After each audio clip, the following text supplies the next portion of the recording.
Hey guys, today I'm over at a fellow YouTuber, Mr. Complex Guy's house, and he is showing me his 120 gallon reef he set up a few months ago, and he's been waiting patiently to start adding corals, and he has now been able to do that. And today we're going to show you a little bit of his setup, some of the corals that he's added, and his equipment. So without further ado, let's get a good look at what's in the tank first. So one thing that Barry's had is many challenges, from the power outage which caused him to lose everything, and that was a power outage in Toronto in the winter. And then he also had some cross-contamination on some plexiglass he had used, which had kind of wiped everything out, and he had to actually boil all his rock, then bake it, and then let it sit. So it's been a bit of a process for him, but he seems to be finally up and running now. He's got, what would you say you've got in there, Barry? Maybe 40-50 pounds of rocks? No, 70. 70? Is it 70? 70 pounds, yeah. So 70 in the 120, and I know he was saying that he was going to be still adding some more, but you can't add it too quickly, or you know, you could end up with recycling. He's running 3 Corellia power heads for movement, in addition to, up on the top there, 2 returns. What kind of a pump do you have down there, Barry? Jeez, I don't remember. Anyways, he's got a pump, and so that's good to know. 2. 2 pumps down there. We'll check those out in a minute anyhow.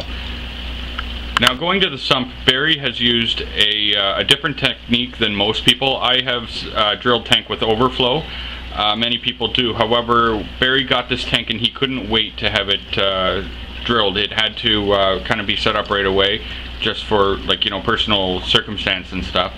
So he had to get creative, and he went on Google and YouTube, and he found some people showing a different way, which was using pipes, and then in behind the rockwork there, these pipes actually run in a big U down to the bottom, and then back up, and then the water flows down and creates a suction, and then he's got little water pumps that suck the air out of the lines.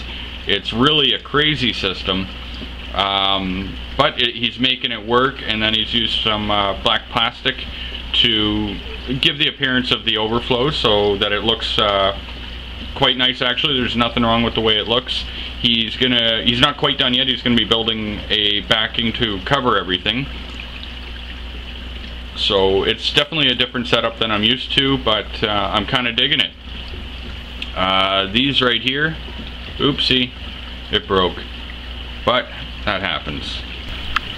Now in Canada, we try to do things a little differently, and we sometimes need some you know, some northern redneck techniques. So if you've got low heat, you know, you put it in front of your baseboard heater if you need to help with some heating in the tank, or if you've got too much heat, you hook up the redneck air conditioner slash chiller unit, which is where you run this plastic hose through your window in the winter and let the cold air blow in. There's actually a lot of cold air blowing in here, coming across the water, so it's it's a really good chiller, and that works really well for him. So I like it. I'm thinking of getting one. And over the lights, or for the lights over the tank, sorry, he's using Euphotica, which is actually just the same as the Reef breeders. These are 24 inches a piece? Yep. And how many watts are they, Barry? 120 each. 120 each, and they are full spectrum, so they've got the red, they've got the green, they've got the blue, they've got the white, and they've also got UVs, and they're fully programmable. Let's zoom in on the thing there. Well, you can kind of see, so he's got a remote control that can control them all. If you want to see, we'll have him switch over to lunar. There's lunar. Now anyone that's seen my other videos knows that recording blue LED at night, you obviously can't see everything properly the way we see it in person. However, I'll show you something that you can see. The UVs on these things are amazing. And I say that because look at how things glow. I realize it's probably not showing on there for you guys quite as well as it does in person, but there's that. Here's my hat. It glows really bright, so like the corals are actually glowing quite nicely. However, my camera just can't pick it up. I'm gonna grab a UV filter to try to see if that'll help for future videos. But the night lighting on these are amazing. Really impressed with them. I was a little skeptical on the lights when he said he ordered them, because he did pay just shy of $1,000 for these with the shipping and importation fees. But overall, so far they seem like actually really nice lights.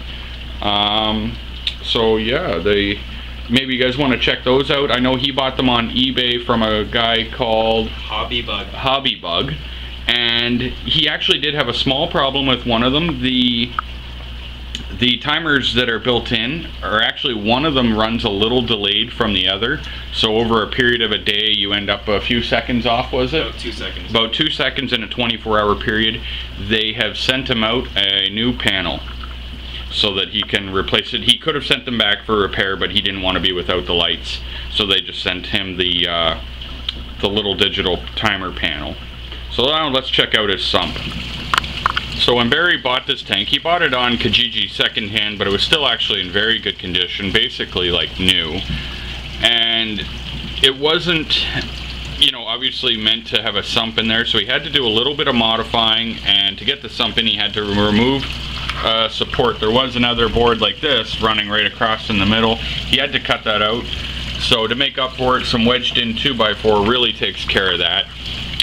He took what is that, a 30-gallon sump? 35 gallon, and made himself a sump out of it. He put in new baffles, and he's got it quite well, so the water drops in there. He's got the dual socks for the dual return, or for the dual drains. Then he's running a whole bunch of mixed crap in there to try to let some good bacteria, what's that, nitrifying bacteria build up. And then we go on to his skimmer. Is that a Cyclone, was it? Yeah. Cyclone. The SWC. SWC. Right there. So that seems to obviously be pulling out quite well for him. How long ago did you pick this up, Barry? 1 week. 1 week. That's 1 week's pull on that. Before that, he was attempting to use a Coralife Super Skimmer, you know, the gray and red ones.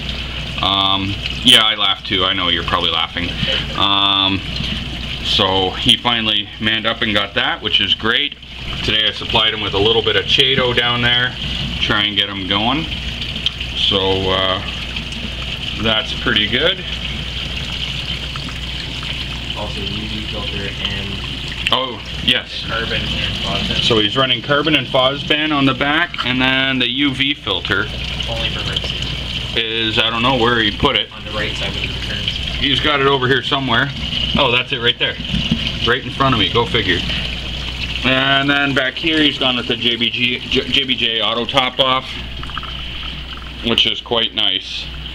So that pretty much sums up Barry's system. I'm going to put a link to his channel. He's actually, I've talked him into it. He's going to make some channel videos kind of showing his progress, how he's been doing and whatnot. That way I can kind of keep an eye on it, and you guys might want to check it out too.